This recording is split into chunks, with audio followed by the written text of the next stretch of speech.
Hello, I'm Alan, and welcome to today's edition of Alan's Biking Adventures. I've got an exciting one on store for you today. It's been a while since I've done a metric century. The last one was at the beginning of April. Now it's the end of May, so I'm due for my metric century. But my training plan actually calls for 75 miles since I'm getting ready for the Gran Fondo Hincapie in Lehigh Valley, Pennsylvania in just 2 weeks. And since it calls for 75 miles, I mapped out what came out to be about a 78-mile route. So it's more like metric century plus today. I'm also pretty excited about it because it's been a little while since I've been able to do a long ride. So today's going to be pretty challenging. So I'm planning on maybe scaling back the pace a little bit today. My goal is to finish, not to finish in any given time. Also, it's forecast to be a hot one today, so we'll see how that works out. If you enjoyed today's video, be sure to give it a thumbs up. Click the subscribe button to subscribe to my channel. And if you have any questions, comments, suggestions, or ideas for future editions of Alan's Biking Adventures, be sure to leave them in the comments below. Well, without further ado, let's ride. Usually I start out with what the weather was on today's ride and then all the statistics for today's ride. But before I do that, I would like to tell the story of today's ride. And before I tell the story of today's ride, I want to give a shout out to a Good Samaritan fellow cyclist who really saved me today. You see, it was hot today, and unfortunately, I ran out of water during my ride and developed really bad heat cramps. Towards the end of the ride, I had nothing left in the tank for going up the hills that I came upon, and so I was pushing my bike up a hill, and a fellow cyclist came up from behind and asked me if I was okay. We talked for a little while, and he gave me a fruit snack from his jersey pocket, which I ate, and we talked about where I was still going, and in any event, he eventually left to finish his ride, and I continued pushing my bike up the hill. Shortly thereafter, maybe about 10 minutes later, a pickup truck pulls up in front of me and pulls over. And the door opens, and lo and behold, that same cyclist gets out of the truck and still in his cycling gear and says, "I'm glad I found you. I brought you some more stuff." Well, he had a container of water, ice water, a packet of electrolyte powder, and 2 apples for me. So, and he suggested that I just sit down in the shade for a little while and relax and have some water and possibly the electrolytes, which I did. And he said, "You don't have that much further to go. You've got this. You just need to rest for a little while." It was still pretty painful finishing that ride, but I did finish it, and that's the important part. And I don't think I would have been able to without the water that he brought me particularly, and the electrolytes. The apples were good, but really I think I needed the water and the electrolytes at that point.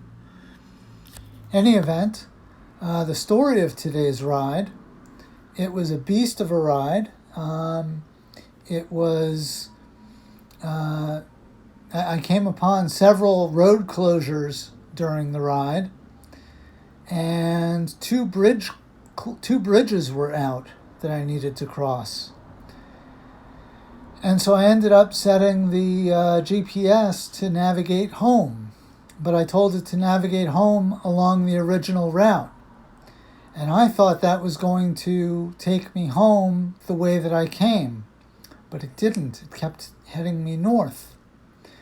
Well, lo and behold, I had found my way almost back to the route, and telling it to navigate me home along the original route just had it bring me home along the route.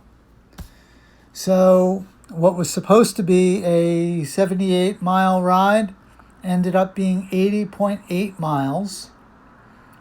At the start of my ride, the temperature was 76 degrees and the wind was out of the southwest at 6 miles per hour, with a forecast to increase to about 8 to 10 miles per hour, so not too windy. The temperature did climb into the 90s during the ride. There was a total elevation gain on today's ride of 3,593 feet, and there were 6 major climbs. The first one was 0.88 miles in length, with an elevation gain of 138 feet and an average gradient of 2%.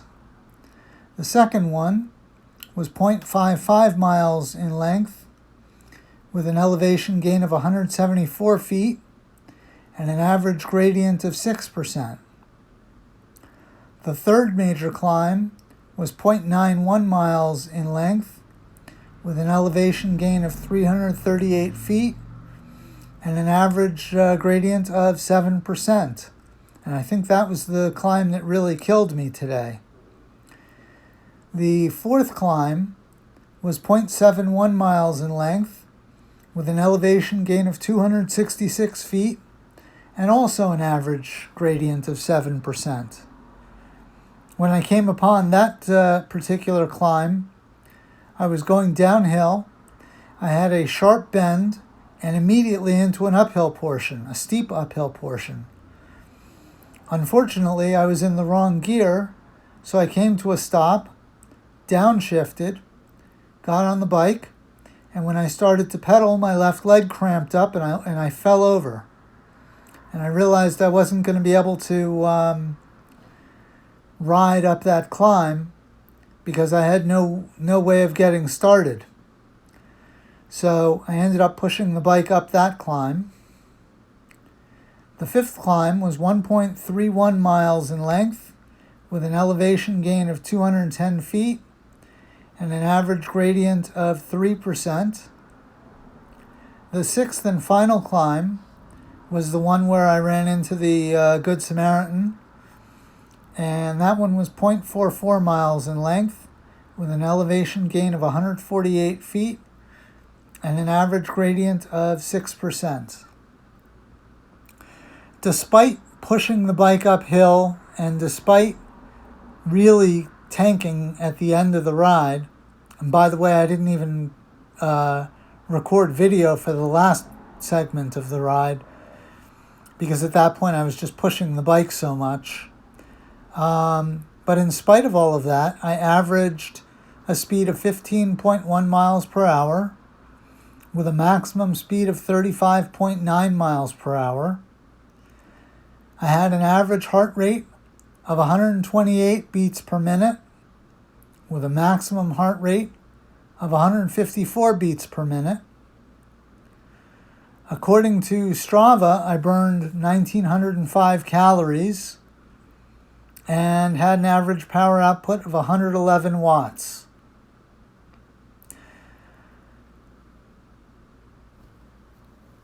I also wanted to say that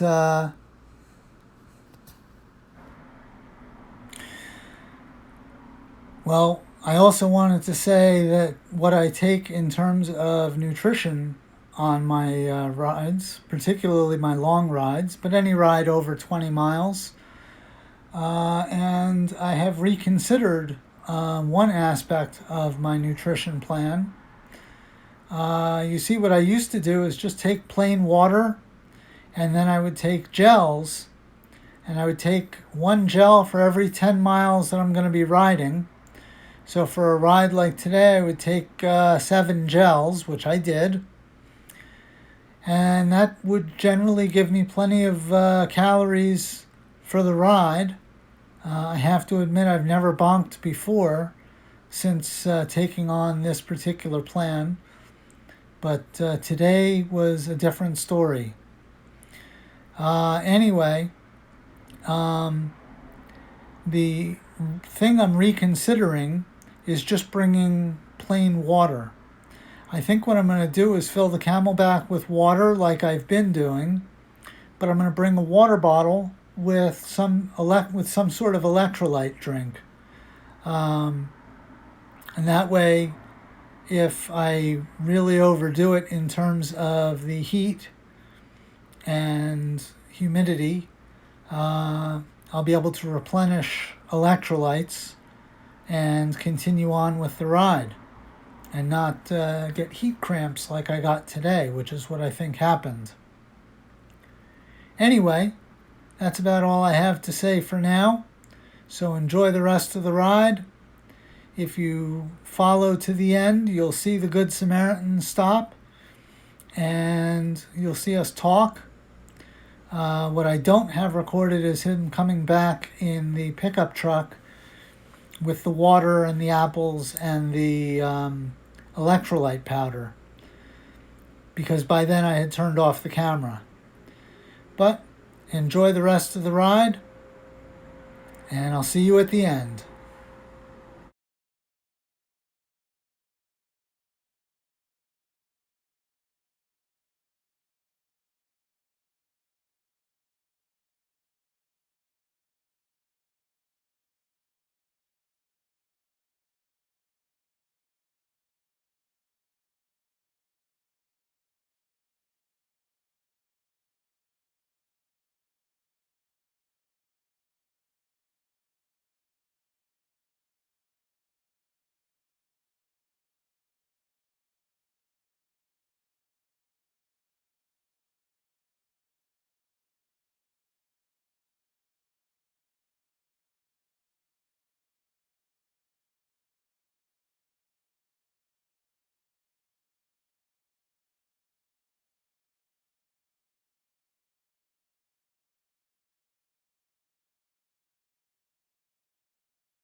That was not fun. That was a painful ride. And anyway, I just want to give one more shout out to the Good Samaritan fellow cyclist who, after he got home, got in his truck and found me and brought me some electrolytes and some nutrition. Without that, I think I would have ended up calling a Lyft or an Uber to get the rest of the way home. It wasn't pretty, but I did finish. And so that's Metric Century Plus complete. I'm going to have to pick another route for next week because there were a couple of bridges that were out. And so we'll see what happens next week. Anyway, that's all for now. Until next time, stay safe out there.